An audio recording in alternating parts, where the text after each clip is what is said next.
Magandang araw po sa ating lahat. Um, Ito po yung weekend bago ho yung pagbubukas ng panibago pong article ng confidential funds misuse. No? Pero bago po natin talakayin yon ay siguro maganda magkaroon muna ng wrap-up doon po sa unang sinalang na article. Sa darating pong Martes, si NBI Director Melvin Matibag ang huli pong isasalang ng prosekusyon para sa article on threats, no? Para tahiin yung kabuuan po ng naging investigasyon ng National Bureau of Investigation dito po sa continuing threat ng pangalang Pangulo laban sa atin pong Pangulo at kanya pong pamilya, no? So, inaasahan ho natin yung full bureau reporting. So, hindi lang po ito cybercrime investigation katulad ng ginawa po ni Attorney Lotok at ni Agent Kalilong, kundi yung iba pa hong mga ulat mula sa kabuuan po ng opisina ng NBI. No? So yan po yung inaasahan ho natin sa pagsalang po ni Attorney Matibag sa darating pong Martes. Sa darating pong Lunes ay inaasahan ho natin yung pong pagtatanong ng mga senator judges patungkol po doon sa subpoena para sa tax documents, AMLC documents at bank accounts, no, ng mag-asawang Duterte Carpio. So malinaw naman po yung mga binanggit na nung nakaraan. Una, wala ho tayong debate doon sa bank accounts dahil ito po ay malinaw na exception sa bank secrecy law, yung pong pagkakaroon ng impeachment trial. No? So, tingin ko, yan po ay malinaw sa ilalim po ng ating mga batas at konstitusyon. Pangalawa, yung usapin po ng AMLC documents, ang kailangan ho nating linawin doon, at yun din naman ho yung nakalagay sa provision ho na ipinapakita nila, hindi ho totoo yung absolute confidentiality of AMLC. Kasi meron din ho kalangkap noong pong provision na binabanggit ho nila on confidentiality of AMLC, yung pong pagkakaroon ng information sharing mechanisms with other agencies. No? So, ibig sabihin, hindi ho totoo na absolutely hindi ho pwedeng mag-disclose ang AMLC. Ganon din po sa BIR. No? Kasi ito pong mga dokumento pong ito, in ordinary courts, hindi ho Senate Impeachment Court, pwede po itong ipakuha para maisabpina ho so that we can achieve the truth, no? And more importantly, pwede ho itong gawin ng Senate Impeachment Court in pursuance of its constitutional power para ho magsabpina ng mga dokumento at hanapin ang katotohanan sa mga kaso ng pananagutan katulad po ng impeachment. So, I think yan ho basically yung gist noon po magiging talakayan sa mga senator judges sa darating pong Lunes. No? So, puntahan ho natin ho yung confidential funds misuse. No? So, yan na po yung inaasahan ho nating maisasalang hopefully as early as Wednesday. Kung wala naman ho extensive na direct and cross sa darating pong Martes on Attorney Matibag. So, yung confidential funds misuse, ito po yung isa sa mga pinaka-inaantay ng bayan na talakayan at presentasyon po ng ebidensya dahil pag-uusapan ho dito yung mga malalaking mausapin. Pag-uusapan yung Mary Grace Piatos, Milky Sikuya, at iba pa hong mga pangalan na kumuha, tumanggap ng confidential funds mula sa Office of the Vice President. Mapag-uusapan po dito yung pong mga similar na mga pirma nito pong mga taong ito, kung saan sinabi na parang ilang tao, isang grupo lang ang pumirma para sa mga tao pong ito. Ikatlo, ilalahad din po doon yung PSA report kung saan sinasabi that these particular personalities do not actually exist. They were never born, they were never married, they had never died in the Philippines. No? So, yan po yung ilan sa mga pwedeng mailatag dyan po sa confidential funds misuse. At huli, at pinakamahalaga, yung pagpapakita ho at presentasyon ng Commission on Audit Reports, kung saan may pinasosoli na 448 million mula sa pangalawang Pangulo mismo. Una, doon pong sa unang paggamit ng confidential funds ng 2022, 73 million yung pong pinapasoli at nag-achieve na po ito ng finality sa Commission on Audit proper. Ibig sabihin, kailangan na pong isoli personal ng pangalang Pangulo at ng iba pang mga napangalanan doon. Yung pong 73 million. Yung pong balanse ng 448 million ay kung hindi ho sila nag-apila dito po sa kautusan po na ito, kailangan na rin po nilang mag-soli ng pera sa atin pong kabangyaman. So, yan po yung mga inaasahan ho natin sa darating pong mga linggo. Pagka po pinag-usapan na ho natin yung confidential funds misuse. At bakit ho ito mahalaga? Mahalaga po ito dahil pera po ito ng tao. Hindi po ito pera ng pangalawang Pangulo na pwede ho niyang pagpasyahan kung saan lang po ito pwedeng gamitin. So, minamahalaga po ng House Prosecution Panel na dapat ang bawat piso ng pera ng bayan ay ginagamit sa dapat po niyang pinaglalaanan.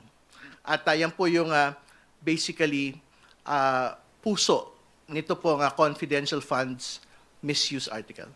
So, yun po muna. Si Kong Ace, kung may dagdag po siya. Hindi na rin ako mag-opening statement dahil napaka-comprehensive naman ng sinabi ni Congressman Terry Ridon. Gusto ko lamang susugan yung kanyang sinabi tungkol dun sa ipinapasabpina ng prosecution panel sa impeachment court yung mga mahalagang ebidensya na ilalatag ng prosecution panel nang sa ganon mapagtibay at mapalakas ang Article 1. No? This is Article 1. No? Yung Article 1 na nakasaad doon sa Articles of Impeachment. So, yes, meron pong sigurong matinding balitaktakan tungkol dyan, but I do believe and appeal no, na itong mga dokumentong ito, kung gusto nating makita ang katotohanan, ay sana makita natin itong mga ebidensyang ito. Hindi ho ibig sabihin na guilty na ho yung respondent kapag isinabpi na natin itong mga dokumentong ito. Ang ibig pong sabihin nito ay pwedeng suriin ng impeachment court ng mga senator judges itong mga pieces of evidence na sa aming paniwala ay mahalaga para pagtibayin, palakasin ang aming inilagay doon sa Article 1, no? Yung sa tungkol dito sa Article 2 sa confidential funds. Now, going back dun naman sa nangyari nung nakaraang linggo, no, nakita naman natin sa dalawang testimonya ng aming mga witnesses na ipinakilala at inilatag, hindi pa ho nagigiba, no? Yung credibility ng aming mga testigo. Yung unang testigo, inilahad at ipinakita na itong mga videos na ito ay authentic sa pamamaraan na sinasabi ng batas. No?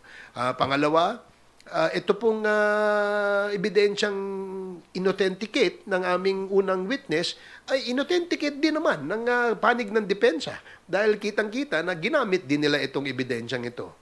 Dito naman sa pahayag o sa statement na ginawa ni Attorney Jeremy Loto, sinabi niya rito sa kanyang testimonya na meron silang nakitang basihan, no, para makapag-file, base sa kanilang investigasyon, para makapag-file sila ng 3 counts of grave threats at saka isang kasong inciting to sedition against the respondent. So ito mahalagang makita at matukoy natin sa pamamagitan ng paglalahad ng ebidensya. Kaya nga kami nakikiusap na kung maaari gusto nating makita kung gumagana ba yung ating accountability mechanism sa pamamagitan ng magpapakita ng ating mga ebidensya. Palagay ko, mabubuo ang konklusyon sa isipan ng ating mga husgado. So, yun lang ang gusto ko idagdag sa sinabi ni Congressman Terry Ridon.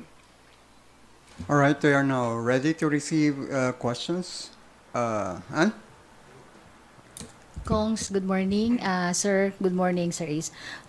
Ayon po sa palasyo, wala pa pong natatanggap na request si Pangulong Marcos para sa authorization na mabuksan ang sealed BIR documents. Sinabi din nila na posibleng ang request ay maring manggaling sa House Prosecution o sa Impeachment Court. Sa panig po ba ninyo, maghahain po ba ang House Prosecution ng request kay Pangulong Marcos para sa authorization na ito at hintayin na lamang na ang magiging aksyon ng impeachment court? Sa punto pong ito, mahalaga po nga antayin muna natin yung pong desisyon ng Senate Impeachment Court. Katulad po ng nagdaan ho naming pagtingin ay hindi naman ho kailangan yung pong authorization ng Pangulo ng Pilipinas for a subpoena to be issued. No? So, antayin lang ho natin yung pagtingin po ng Senate Impeachment Court. So kung halimbawa, sabihin nila na necessary yung authorization, then it is something that we will consider and then we'll probably comply on. No? So, tingin ko yun yung mas mahalaga kasi para sa isang bagay na pinag-usapan ho natin, BIR doc, kasi totoo lang, hindi lang mo impeachment ito.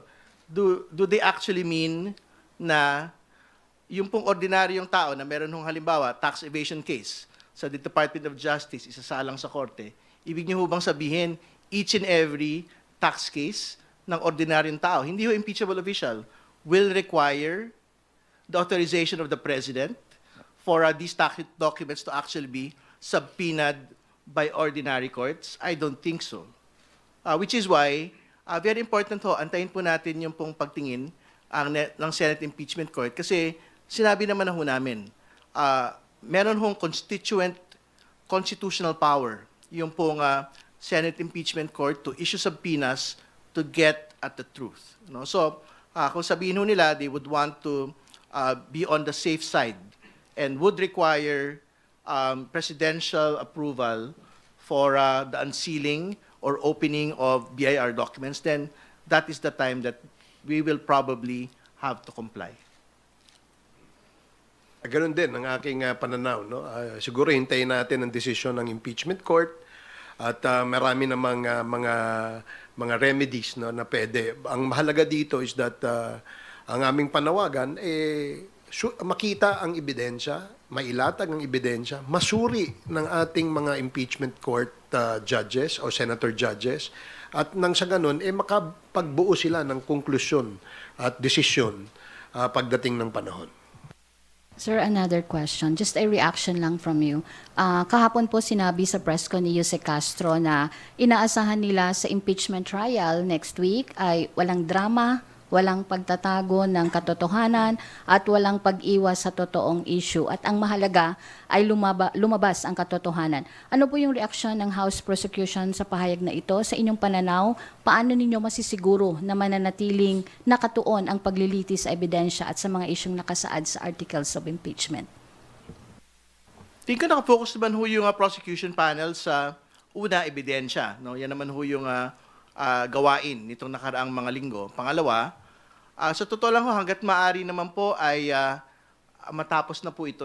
Kumbaga, the sooner that you're able to end and for the senator judges to be able to decide on the case, mas maigi para sa prosecution, tingin ko, para sa buong bayan. Hindi ba? Para magkaroon na po ng resolusyon ito pong bagay na ito, which basically requires na hindi ho tayo pwedeng mag-delay, hindi ho tayo pwedeng makupot sa drama-drama. And I don't think it is the business of the prosecution panel to undertake drama in such a matter of high importance. All right. Haji?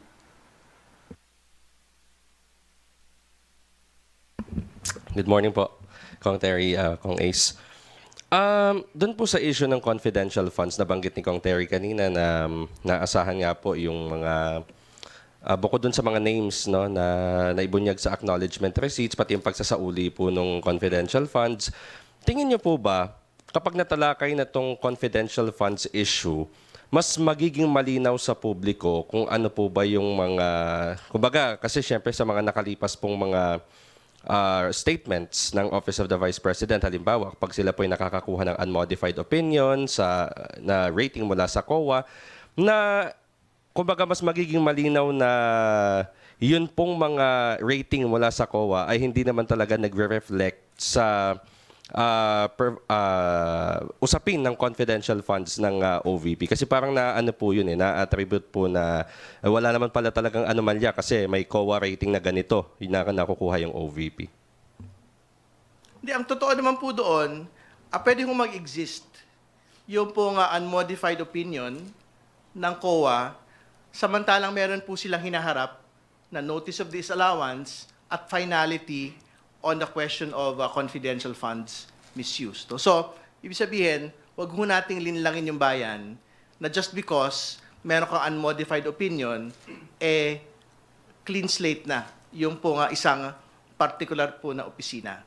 Pwede hong magsabay, umiral ng magkasama yung pong bagay na yan. So, ibig sabihin, pinapasoli pa rin yung pong 448 million kahit po merong sinasabing unmodified opinion over the span of several years yung pong binabanggit nila. So, ibig sabihin, ang pinag-usapan lang naman sa unmodified opinion yung pag-present nung pong financial statements nung pong mga opisina ng pamahalaan. Ibig sabihin, hindi lang po special office yung OVP sa ganyan pong bagay. Maraming mga opisina sa buong burokrasya na nakakakuha ng unmodified opinion but at the same time, meron pong hinaharap na mga notices of disallowance, finality of decision po ng COA proper. So,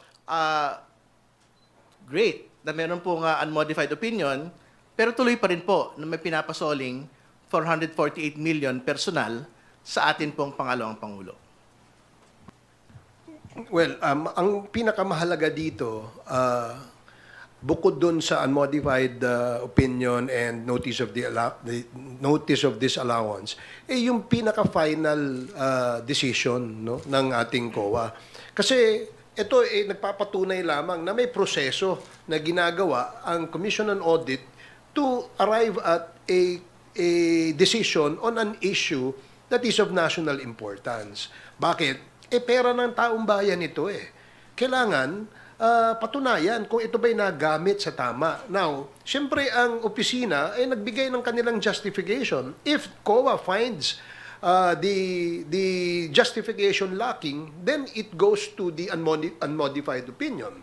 Now, if there is a semblance of finality, COA will issue a notice of disallowance. But there's still a way for the agency to submit an appeal until it becomes final.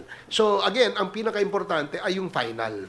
No, ano ba yung final? Sinasabi dun sa final na desisyon, itong mga period na ito na kung saan ginamit sa confidential funds, isoli nyo itong perang ito. Ito naman sa period na ito na ginamit nyo rin dyan, isoli nyo ito. And there are still others coming, no, if I'm not mistaken. Marami pa siya marami pang ano.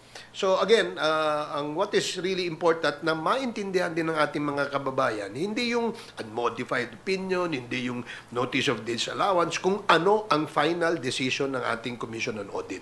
Doon natin tingnan. Okay. Last question na lang po.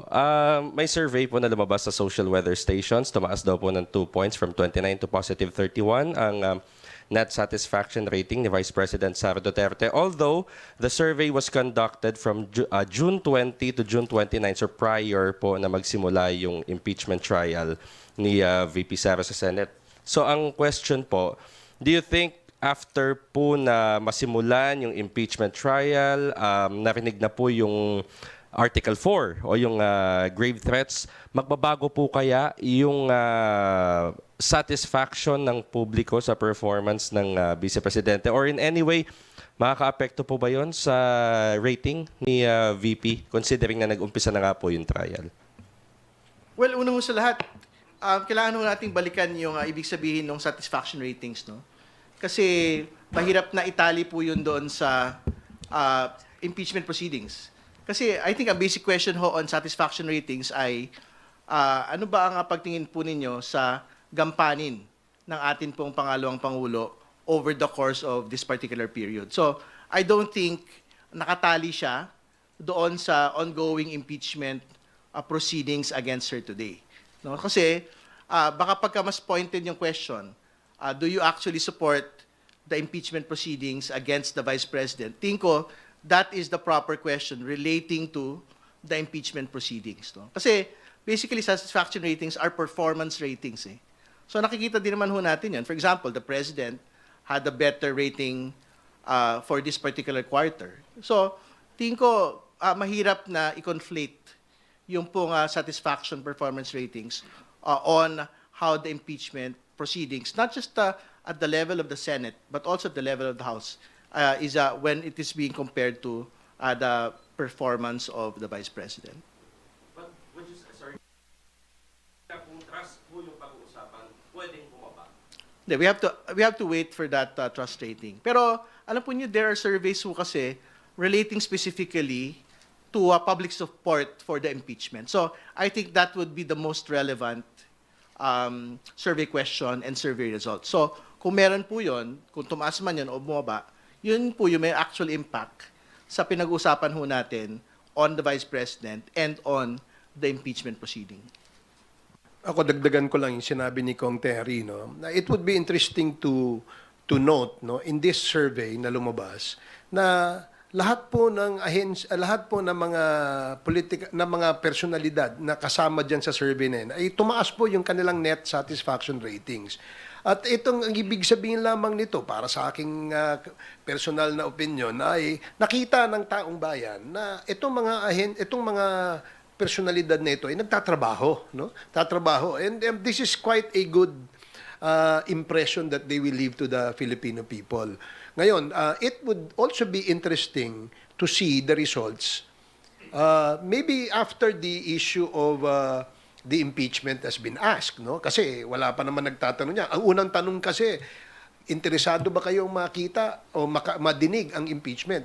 At 80% ang nagsabing oo. 'Di ba? So, from that particular baseline, then we go kung nakita na nila ito ngayon, yung after the first article na tapos, siguro it would be also interesting to see kung ano yung magiging resulta. Yan ang aabangan natin.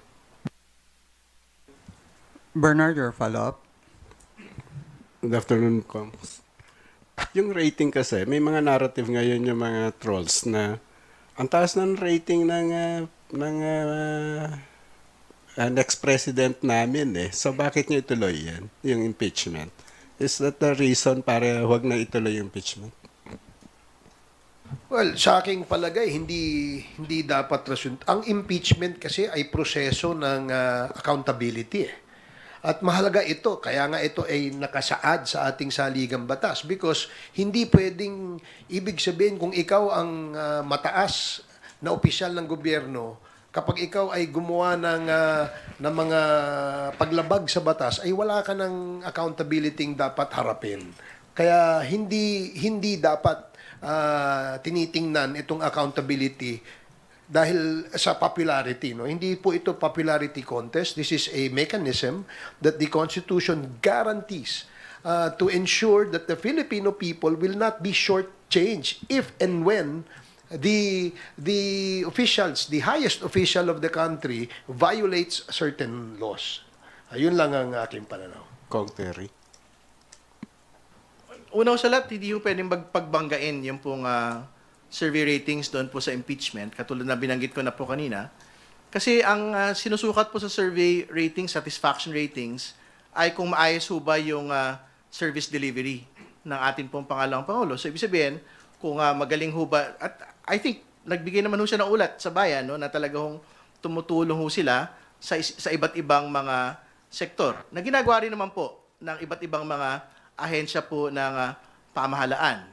Pero, hindi ibig sabihin nun, hindi siya pwedeng sukatin ng Senate Impeachment Court patungkol doon sa mga paglabag ng konstitusyon at mga betrayal of public trust, no, na ginawa po ng ating Pangulo in the past. No? So, congratulations dahil mataas po yung kanyang satisfaction ratings, pero tuloy pa rin po yung impeachment proceedings laban po sa pangalawang Pangulo dahil ang pagpapanagot sa kanya ay mas mabigat na usapin kaysa sa kahit ano pa. All right, siguro. Follow up. Before that, Bernard, let us first recognize our the member of the prosecution panel and also acting as a spokesperson for the prosecution team, Attorney Benjamin J. Tolosa Jr. Hello. If I could just also add a quick answer to that. Sabi nga ho ni Kong Ace, no, this is not a popularity contest. It's a constitutional accountability mechanism. Ano. And it would be good to remember what happened during the impeachment trial of the late C.J. Corona. No. Matatandaan ho natin, at the start, hindi ho mataas no, yung suporta ng publiko dun sa impeachment proceedings. But when they started to see the evidence no, that were presented in the course of the proceedings, the tides change. Kaya nga ho lagi naming hinihingi. No? Wag ho nating pangunahan itong proseso na to. Pinapakiusapan ho natin yung mga kababayan natin no, na subaybayan natin ng mabuti itong impeachment proceedings. Pakinggan at suriin natin lahat ng ebidensya. No? At kung siguro magkakaroon ho ng mga survey tungkol sa bagay na to, it's very premature to do it at this time. Gawin ho natin yan no? Kapag narinig na ng taong bayan ang malakas na ebidensya. To be fair, hindi lang ng prosecution, pati ng kabilang panig, pag nandiyan ang ebidensya, then let's hear their opinion about it. Yun lang. A follow-up. Despite this culpable violation of Constitution, betrayal of public trust, corruption, bakit mataas pa rin na rating ni VP Sara? Saan galing? Sa tingin nyo? Anong basa niya?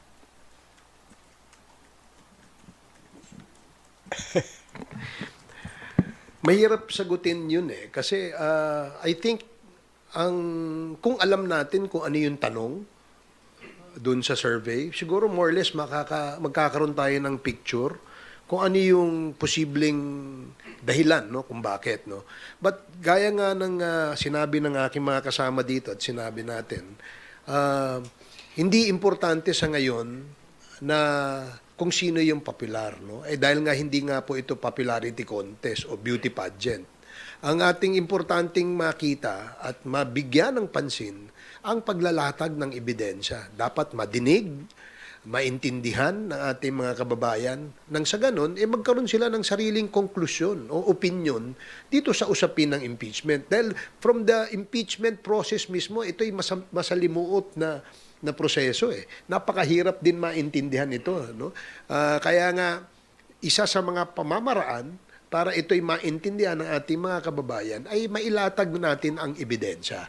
At dyan mismo, siguro, that will already help the people to come up with conclusions or opinions on the issue. Any other follow-up, Bernard? Meron pa. Think ko okay na yun. We can move on to the next question. All right, go ahead. Hi, Congress. Good morning po. Isaiah from Billionarian Abante. Regarding naman po sa mga magaganap next week, yun nga po yung pagbubukas na po ng talakayan regarding sa confidential funds. Based sa pre-trial order, ito po yung inaasahan natin na pinakamahaba kasi 31 trial dates. Ano pong mga expectations? Bakit po ganun siya katagal o magiging ganun siya kahaba? Pwede ba rin ba siya magiging mas kabilis nung grave threats na nagbawas po tayo ng mga witnesses? Yes, una-una, bakit ganun siya katagal? No? Dahil napakadaming dokumento na involved dito. No? Tulad ho na nang nasabi kanina ni Kong Terry, ang pinag-uusapan na confidential funds dito sa dalawang departamento ho siya, sa opisina ng gobyerno, Office of the Vice President and sa DepEd. No?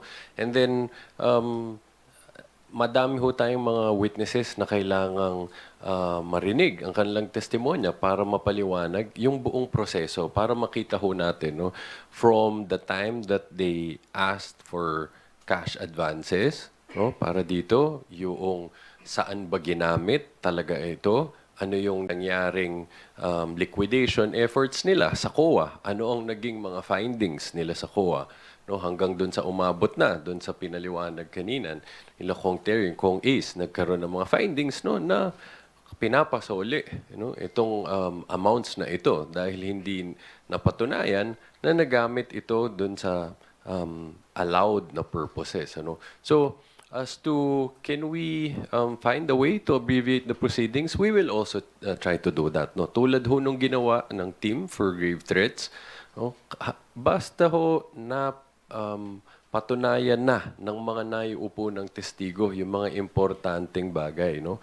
Para ma-prove itong charge ng confidential funds. Hindi pwede na din ho nating ipagpaliban na or altogether waive already yung presentation of other witnesses. You would remember we waived presentation of I think 6 witnesses in the grave threats.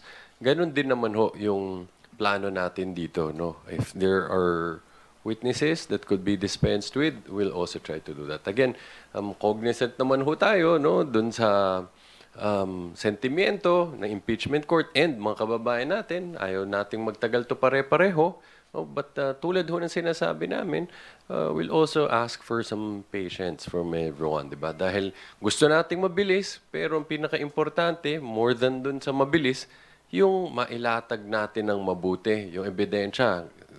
Para ho kapag darating na yung panahon, para humatol na, nakabase siya sa buong ebidensya na importante at relevant and material dito. Baka sila Kong Terry po and Kong Ace may sagot. Hindi, katulad ng binanggit kanina, nakabatay naman po yun doon sa pagtakbo ng day-to-day na paglilitis po natin. Ano? So, ibig sabihin, kung masapatan na po yung confidential funds misuse team, doon po sa naging takbo at latag po ng ebidensya, tingin ko mas kaya pa ho nating mapabawas. No? Yung pong bilang po ng mga testigo. Pero syempre, kung kailangan ho itakbo yung entire length ng pong presentation of evidence with the entirety of the witnesses, then that is something that we would also do. No? So antayin na lang ho natin siguro yung pong pagtakbo nito pong bahagi po na ito ng paglilitis. Well, gaya ng sinabi ni Attorney Tolosa at saka ni Congressman Terry, kapag sufficiente na no, yung naipakita na ebidensya and nakapagbigay na ito ng lakas at tibay dun sa kaso o dun sa article na yon, then perhaps the prosecution panel may consider shortening it or expediting it by what? One, perhaps withdrawing some of the witnesses that are listed in the pretrial brief. No? Number two, siguro kapag maganda yung pagkakalatag ng testimonya ng mga witnesses na yon at nakuha na ho natin yung meat o yung laman mismo ay sufficient, then perhaps nasa yung nagde-direct, siguro medyo pwede nang bawas-bawasan ng konti yung pagtatanong, di ba? If you notice this past 5 days, wala naman sa direct examination ang mahaba eh. Di ba? And kaya nga, siguro dapat tanungin din natin kung meron ba silang ding paraan, paiksiin, without sacrificing, of course, yung katotohanan at saka yung due process. Alright. Thank you po. Last question ko na lang po yung regarding pa rin sa Confi Funds. Posible pa rin po ba na isa sa mga una nating iharap si Ramil Madriaga? Though nung humarap na po siya ng House Committee hearing, sinabi po niya yung 125 million na gastos lang in 1 day. Can we say na siya pa rin, siya ang star witness natin for confidential funds? Wala naman hong tinatakda ng star witness sa kahit ano pong articles no, of impeachment. We will decide as we go along the trial. Kasi very important ho, mailatag muna yung pong mga dokumento on confidential funds misuse. No? So, yung pong mga PSA report, yung pong mga acknowledgement receipts no, involving Mary Grace Piatos. No? And then, we will decide kung sino pa ho yung mga dagdag na mga witnesses. Nakalagay naman ho si Ramil Madriaga doon po sa listahan ng mga witnesses. So, we will ask for the subpoena as soon as we get to that point.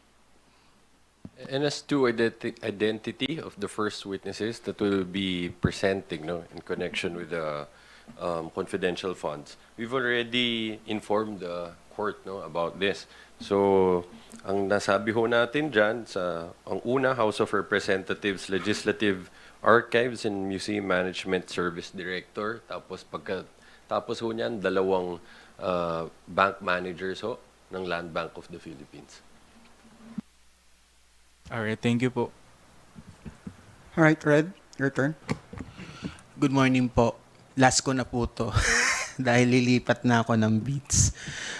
First off, Attorney Tolosa, bakit po, kasi po may mga nagsasabi po na kaya daw po winidraw si Attorney Zuleika Lopez and si Captain Bello ay baka daw maging more damaging pa daw to sa prosecution than sa defense, na baka mabaliktad pa yung narrative nung pagkakakulong or yung pagkakadetain kay Attorney Lopez. So, what do you think po doon sa narrative na parang iniiwasan po ng prosecution na mabaliktad pa yung narrative na na-establish na po ng dalawang NBI witnesses po natin? Tulad ho dun sa pinaliwanag during the previous hearings and even the previous press conferences, maliwanag yung rason bakit hindi na kailangan pang ipresenta itong dalawang witnesses na to. Ang purpose ng presentation nila dapat is to help authenticate the video. Pangalawa, yung to testify regarding the surrounding circumstances when the threats were made. Pero dun sa video, tulad ho ng nasabi din ho kanina, napakaliwanag na wala nang issue sa authenticity. Ginamit nilang sariling video which proves they conceded its authenticity. At mas mahalaga doon, mismong mga abogado na ng respondent, inamin na ginawa itong threats na ito, in response to the questions propounded by the senators. So wala nang question kung sinabi ba nila ng Vice Presidente itong pag-amin na meron na siyang kasunduan sa isang mamamatay tao na patay ng presidente. So that's the first, yung doon sa authenticity. Second, yung circumstances surrounding the detention. Sinabi ni Attorney Lotoc na nakita na nila itong kasunduan na patay ng presidente, hindi ito nag-ugat dun sa detention ni Attorney Lopez. Sinabi niya, napakaliwanag, nung tinanong siya, during that interview, sinabi niya, meron na akong nakausap, hiningi niya dun sa tao na yon, patay ng presidente, first lady, then speaker of the house. Sinabi niya, at pumayag na siya. At binigyan pa niya ng instructions paano gawin to. Be relentless, huwag kang titigil hanggat di mo napatay. Sa makatuwid, sabi nga ni Atty. Lotoc, maliwanag, bago pa nangyari detention, may kasunduan ng patayin. So, sabi niya, maliwanag na hindi ang detention ang cause nitong kasunduan na to. Yung detention, yun lang ang pagkakataon kung kailan inanunsyo sa buong publiko na meron ng kasunduang patayin. Since hindi naman ito yung cause nitong assassination plot na ito, hindi na namin kailangan pang mag-dwell ng matagal pa sa issue ng about detention dahil nga maliwanag na hindi naman yan ang naging rason kung bakit ginawa yun. Just to answer before the next question, this is not a battle of narratives. This is a battle of evidence. Kasi ang only relevant narrative here is basically the truth. At nothing precludes the defense from actually presenting Ms. Lopez when it is their turn to present the evidence. Hindi ba? So, she can have her time. Pagka ho yung pong depensa, yung pong magpipisinta na po ng ebidensya. And I think Attorney Tolosa had made it already plain na sapat-sapat na ho yung pong testimonya ni Mr. Kalilong, ni Mr. Lotoc, para ipakita po yung pong pagpapatotoo ng pong pagbabanta ng pangalang Pangulo sa Pangulo at sa kanya pong pamilya.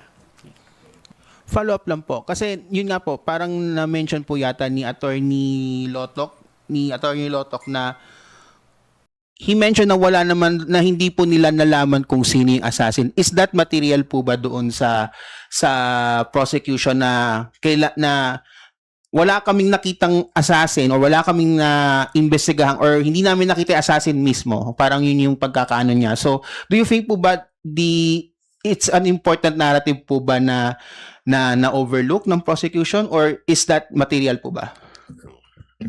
To answer the question, again, on threats, hindi humalaga na meron pong contracting of an assassin.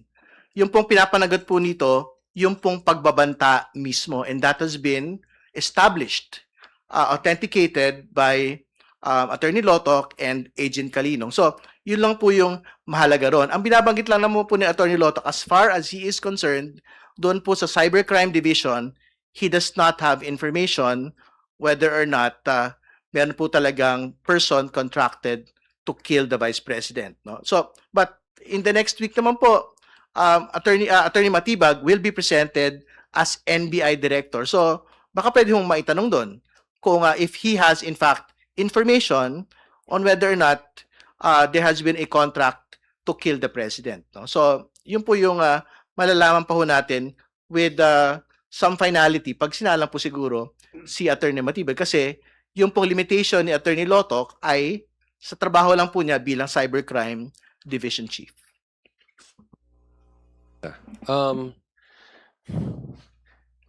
Dun sa tanong meron bang assassin, no? Bukod dun sa liwanag, I mean, importanteng paliwanag ni Kong Terry na muna, let's be accurate, no? Walang statement to that effect na as if the NBI never found any information about this assassin. No? Sinasabi nga niya, lagi niyang tinuturo, it's the intelligence service. So, kaya nga hintayin natin yung next na witness namin. But pangalawa, dun sa question, meron bang assassin o wala? Ang liwanag na ng sagot dyan, Red, no?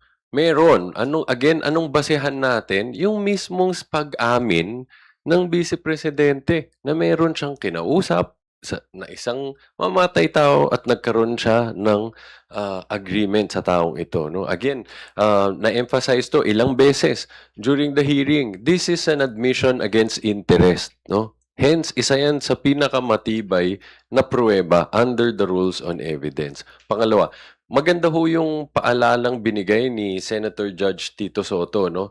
Na sinabi niya, huwag nating kalimutan, ang pinag-uusapan dito, hindi grave threats as a criminal action, no? Dahil yan, pinag-uusapan yan sa mga hukuman, no? Sa West. Ang pinag-uusapan dito, yung ginawa ba ng Vice Presidente na magkaroon siya ng kasunduan sa isang mamamatay tao na patay ng Presidente, yan ba ay isang pagtataksil sa tiwala ng bayan? Yan ba ay seryosong paglabag sa konstitusyon? At the end of the day, yan ba ay pinapakita ba na hindi na siya karapat-dapat na manatili sa pwesto bilang Vice Presidente? No? Dahil yan o yung mga pinag-uusapan dito sa impeachment proceedings. Asa lang po on my end.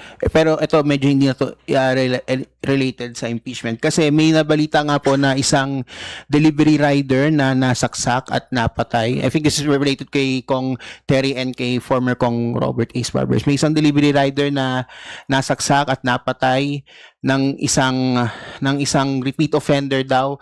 Ang sabi trip lang daw niya yung pagkakasaksak doon sa rider. Yung rider may 3-year-old na anak na may autism daw. This case has stirred public opinion about the resumption ng kamay na bakal na governance. Maraming nagsasabi na hindi daw it's an example daw to of the current situation sa crime na nangyayari sa Pilipinas na what I'm seeing right now is namimiss sila yung Duterte style of governance. Your comments po. Nagulat ako dun sa sinabi mo. Anyway, kinalulungkot natin ang nangyari doon sa ating rider, no? At tayo po ay nakikiramay sa kanyang pamilya. Pangalawa, itong pangyayaring ito na sinasabi nga ay trip lang. Of course, kinukundina natin 'yan, no? Hindi naman ito dapat mangyari, no? Pero gaya ng sinabi mo, Red, na ito ay repeat offender. Ang ibig sabihin lang nito, itong taong ito talagang may criminal na tendency. At hindi dahil sa administrasyon ni Juan, ni Pedro, ang dahilan kung bakit siya nanaksak. Siya ay repeat offender, siya ay isang kriminal, at dapat siya ay pinaparusahan sa ilalim ng ating batas. Now, kung sinasabi nating namimiss ba natin yung bawat kanto may patay? Yung ba ang gusto nating nakikita araw-araw? Yan ba ang ehemplo ng isang tinatawag na kamay na bakal? Yung kaliwat kanan, may nakikita kang tumutumba, may namamatay, at sinasabing nanlaban, at sinasabing droga ang dahilan.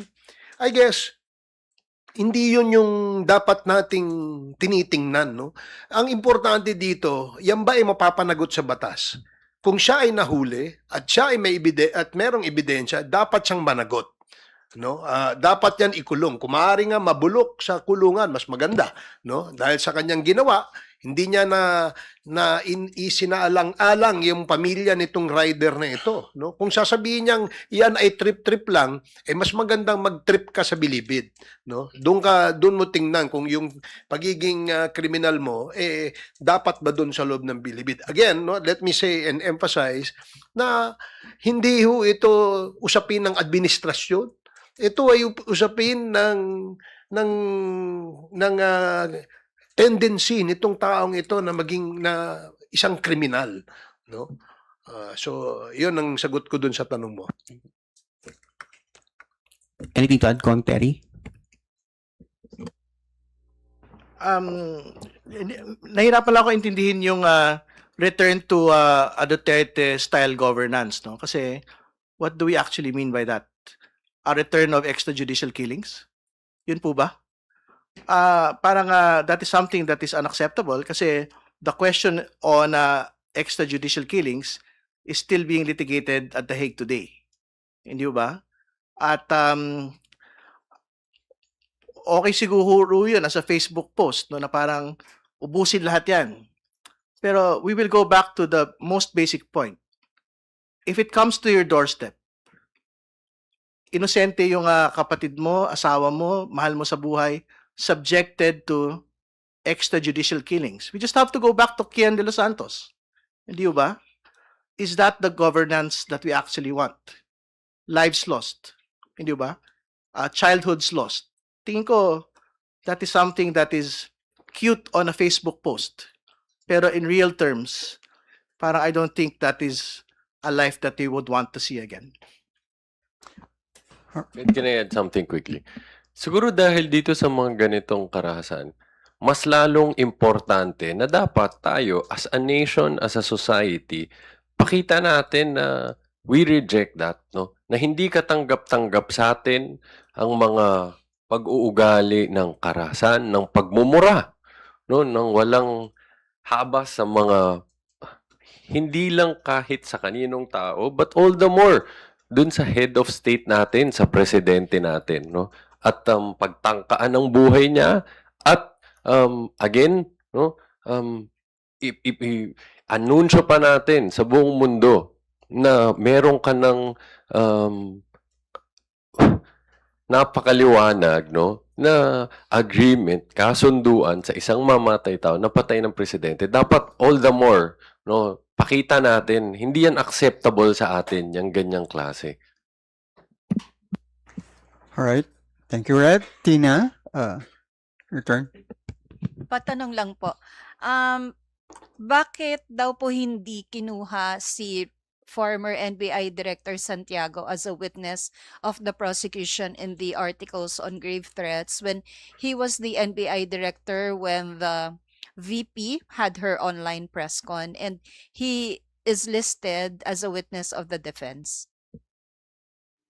Ang totoo naman ho, pwede ho siya sanang i-consider na witness ng prosecution. Pero yung po kasi talagang merong most direct participation po dito sa investigation on threats was Agent Kalilong and Attorney Lotok. No? So, tingin ko sila naman ho yung pinakamahalaga. And syempre, as NBI Director, meron siyang general oversight over all of the activities, which is something that Director Matibag can actually undertake as well. Kasi our understanding, nung pong nagkaroon po ng palitan, lahat po ng reporting, not just on the threats, no, kundi the entirety of the bureaucracy of NBI had been transferred to Attorney Matibag completely. No? So, there's no reason for that. It's really na yung pinaka may direct contact naman po talaga on the threats matter would be the rank and file agents, yung pong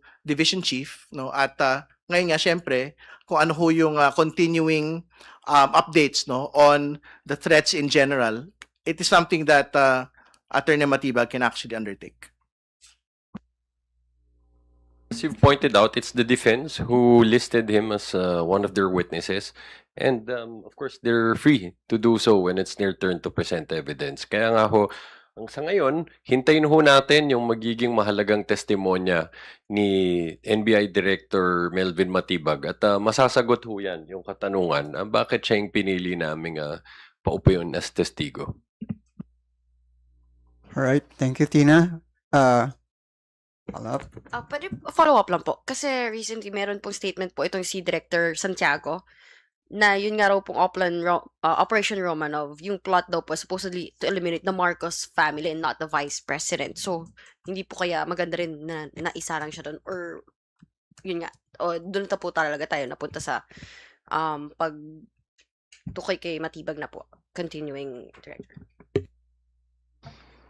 Well, gaya rin ng pagkakaintindi ko doon sa unang video na kung saan yung si Mayor Baste ang nagsasalita. Pagkakaintindi ko, ito ay isang parang pahiwatig, no, sa ating Pangulo na posibleng mangyari yung sinasabing Romanov tragedy at saka Mussolini tragedy, no?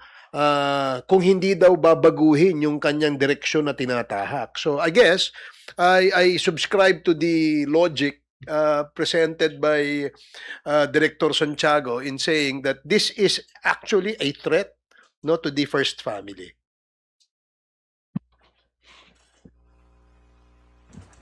Russell, your turn. Morning, sirs. Kahapon po may nabanggit po si Representative Joel Chua on the possibility of waiving an article or two if necessary. What is your take on that? Well, ganun pa rin naman po yung tactics, no, na pwede yung i-undertake ng prosecution pagka naman ho, tingin ho namin ay sapat-sapat na ho yung mga naunang nailatag na mga articles to secure a favorable result, no, dito po sa impeachment proceedings po natin. So, I think that is still on the table. As to what it will be, syempre, we will have to decide when we get to that point. Pero, yung confidential funds issue, syempre, kasado na ho yun. Dahil we will be subpoenaing witnesses already for next week. We have to decide when we get to that point. So, kung maganda ho yung pagkalatag ng ebidensya, then these things will be discussed again at that point. Yung article na hawak niyo po, willing po kayong i-drop if ever po maayos yung pagkakalatag sa confi funds misused.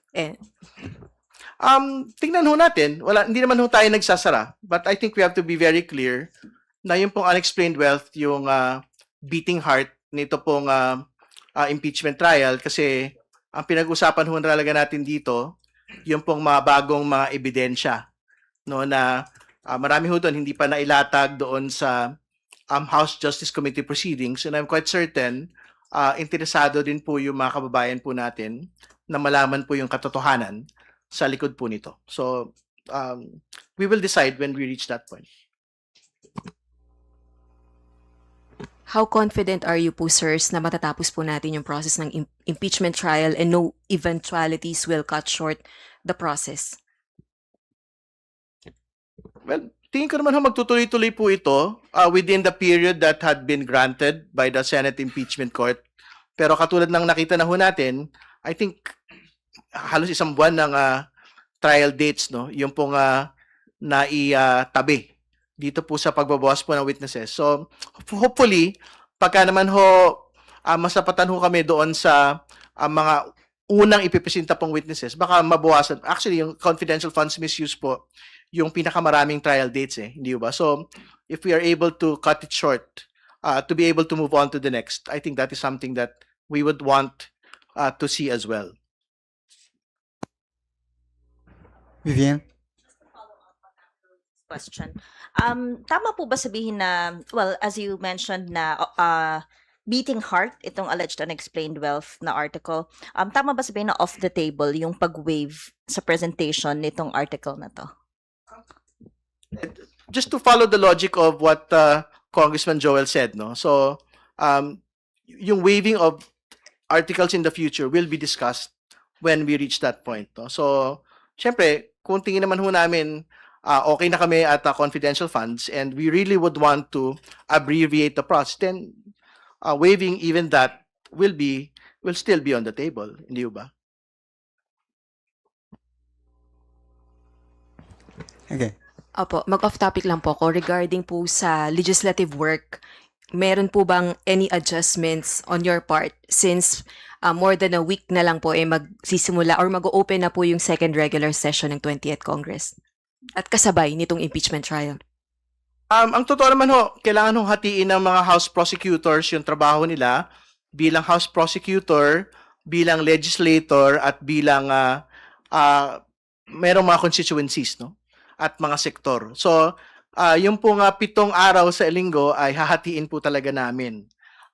Tuloy naman ho yung bills filings at 16 naman po kami sa panel. So, pagbalik po ng Kongreso, doon sa legislative work po namin, so kung meron po mga committee hearings na kailangan pong puntahan dahil meron po kaming bills or meron po kaming mga sinusupport na mga usapin, syempre maghahatian na lang po kami ng trabaho doon sa bagay po na yan. Kasi halimbawa, doon naman sa confidential funds misuse, hindi naman ho ganun kalaki yung team. So yung mga hindi ho deployed for that particular article can basically focus on much of their constituent and legislative work. No? So tingin ko, yun naman po yung, this is the work that we had took upon ourselves, no, but it is something that we would want to be able to deliver on in the best manner that we can.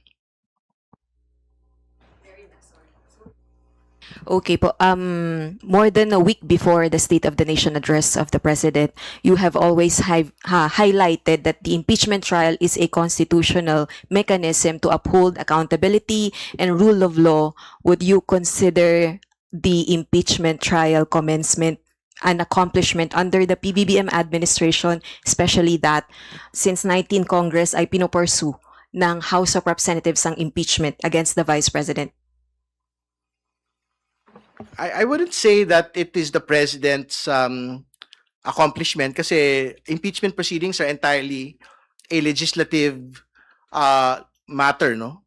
Within the legislature matter po ito. So it is something undertaken by Congress, it is something undertaken by the Senate. No? So hindi naman ho kasali yung pong Pangulo dito po sa bagay na ito. I think from the House's perspective, tingin ko malaking bagay po ito. No? Pero I'm not quite certain whether or not it is something that the President should take on as a part of his State of the Nation address because it is an entirely a legislature matter.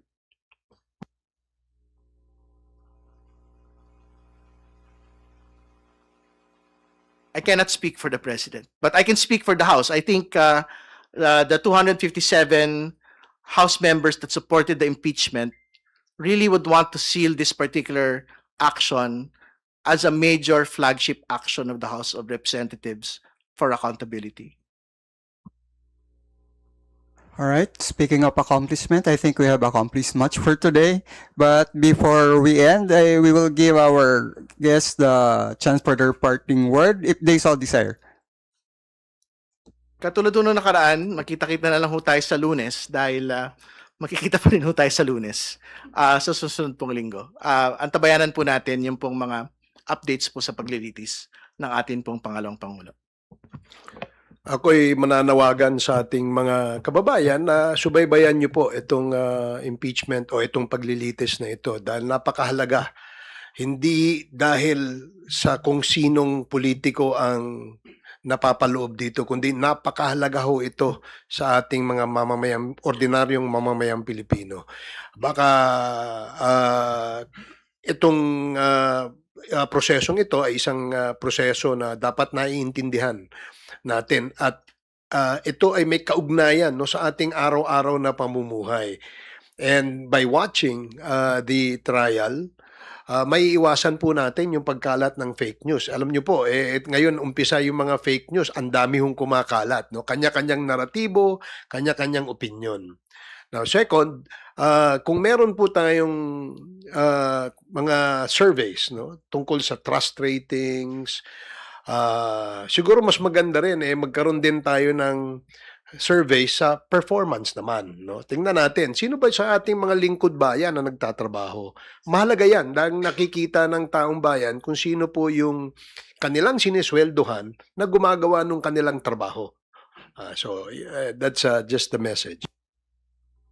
And just a short one. No?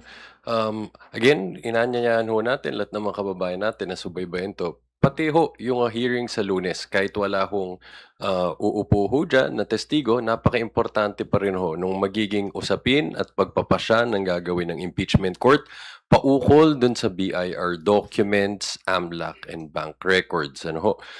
Dahil dito, again, this is an important constitutional mechanism to ensure an exact accountability. No? So, para ho makita natin ang buong katotohanan, no, paukol dun sa kayamanan ng Vice Presidente, napakahalaga ho na itong mga dokumento ito ay makita at masuri nating lahat ng impeachment court, pati ng ating mga kababayan. Yun lamang ho. Salamat.